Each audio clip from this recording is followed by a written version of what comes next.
Clip number 543۔ اس clip میں انشاءاللہ آپ قرآن پاک کی سورہ ہود کی آیت نمبر 92 سے لے کے 95 تک کی تلاوت، ترجمہ اور تفسیر قرآن صراط الجنان سماعت فرمائیں گے۔ بسم اللہ الرحمن الرحیم۔ ترجمہ، اللہ کے نام سے شروع جو نہایت مہربان رحمت والا ہے۔ قال يا قوم أرهطي أعز عليكم من الله واتخذتموه وراءكم ظهريا إن ربي بما تعملون محيط۔ ترجمہ، شعیب نے فرمایا، اے میری قوم، کیا تم پر میرے قبیلے کا دباؤ اللہ سے زیادہ ہے اور اسے تم نے اپنی پیٹھ کے پیچھے ڈال رکھا ہے؟ بے شک میرا رب تمہارے تمام اعمال کو گھیرے ہوئے ہے۔ قال، فرمایا، جب مدین والوں نے حضرت شعیب علیہ السلام کو قتل کر دینے اور اذیت پہنچانے سے ڈرایا اور کہا کہ ہم صرف آپ کے قبیلے کی وجہ سے آپ کو کچھ نہیں کہہ رہے، تو آپ نے انہیں جواب دیا، اے میری قوم، کیا تم پر میرے قبیلے کا دباؤ اللہ تعالیٰ سے زیادہ ہے کہ اللہ عز و جل کے لیے تو تم میرے قتل سے باز نہ رہے جبکہ میرے قبیلے کی وجہ سے باز رہے، اور تم نے اللہ عز و جل کے نبی کا تو احترام نہ کیا جبکہ قبیلے کا احترام کیا۔ تم نے اللہ عز و جل کے حکم کو اپنی پیٹھ پیچھے ڈال رکھا ہے اور اس کے حکم کی تمہیں کوئی پرواہ نہیں۔ تم نے اللہ تعالیٰ کے حکم کو تو ایسے چھوڑ رکھا ہے جیسے وہ توجہ کے قابل ہی نہیں۔ بے شک میرا رب عز و جل تمہارے سب حالات جانتا ہے، اس پر تمہاری کوئی بات بھی پوشیدہ نہیں، اور وہ قیامت کے دن تمہیں تمہارے عملوں کی جزا دے گا۔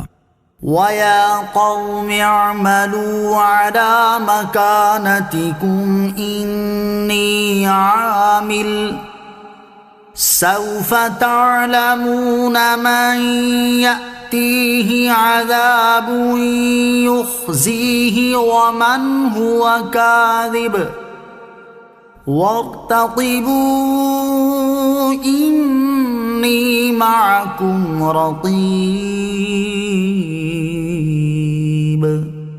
ترجمہ، اور اے میری قوم، تم اپنی جگہ اپنے کام کیے جاؤ، میں اپنا کام کرتا ہوں۔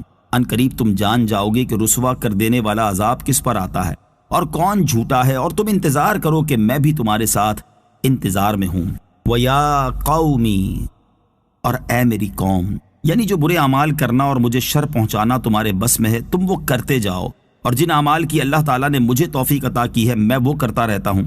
ان قریب تم جان جاؤ گے کہ رسوا کر دینے والا عذاب کس پر آتا ہے اور اپنے دعووں میں کون جھوٹا ہے، اور تمہیں جلد معلوم ہو جائے گا کہ میں حق پر ہوں یا تم، اور اللہ تعالیٰ کے عذاب سے شقی کی شقاوت ظاہر ہو جائے گی۔ پس تم اپنے انجام کا انتظار کرو اور میں بھی تمہارے ساتھ انتظار میں ہوں۔ وَلَمَّا جَاءَ أَمْرُنَا نَجَّيْنَا شُعَيْبًا وَالَّذِينَ آمَنُوا مَعَهُ بِرَحْمَةٍ مِنَّا وَأَخَذَتِ الَّذِينَ ظَلَمُوا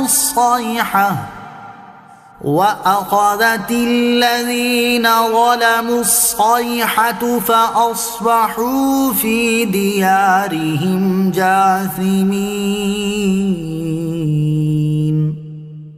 كَأَن لَّمْ يَغْنَوْا فِيهَا أَلَا بُعْدًا لِّمَدْيَنَ كَمَا بَعِدَتْ ثَمُودُ۔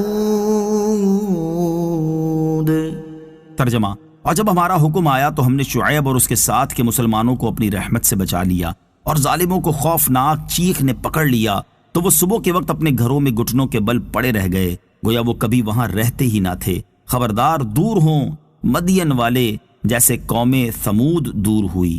وَلَمَّا جَاءَ أَمْرُنَا، اور جب ہمارا حکم آیا، یعنی جب مدین والوں پر عذاب نازل کرنے اور انہیں ہلاک کر دینے کا ہمارا حکم آیا تو ہم نے حضرت شعیب علیہ السلام اور ان پر ایمان لانے والوں کو محض اپنی رحمت اور فضل کی وجہ سے اس عذاب سے بچا لیا۔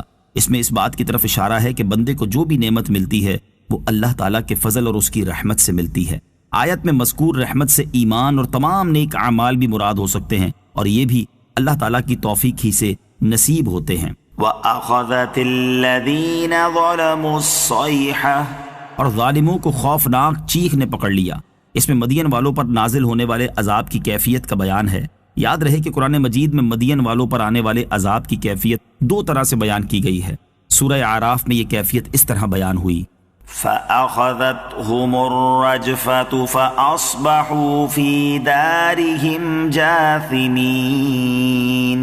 ترجمہ، تو انہیں شدید زلزلے نے اپنی گرفت میں لے لیا تو صبح کے وقت وہ اپنے گھروں میں اوندھے پڑے رہ گئے۔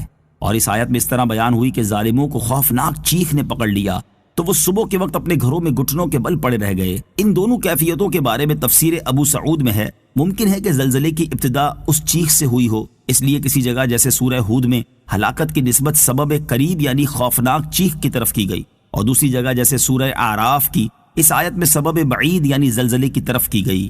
ألا بعدا لمدين كما بعدت ثمود۔ خبردار مدین والے دور ہوں جیسے قوم ثمود دور ہوئی۔ اس آیت میں اللہ تعالیٰ نے مدین والوں پر نازل ہونے والے عذاب کو قوم ثمود کے عذاب سے تشبیہ دیتے ہوئے فرمایا کہ مدین والوں کو بھی اسی طرح کے عذاب سے ہلاک کر دیا گیا جس طرح کے عذاب سے قوم ثمود کو ہلاک کیا گیا۔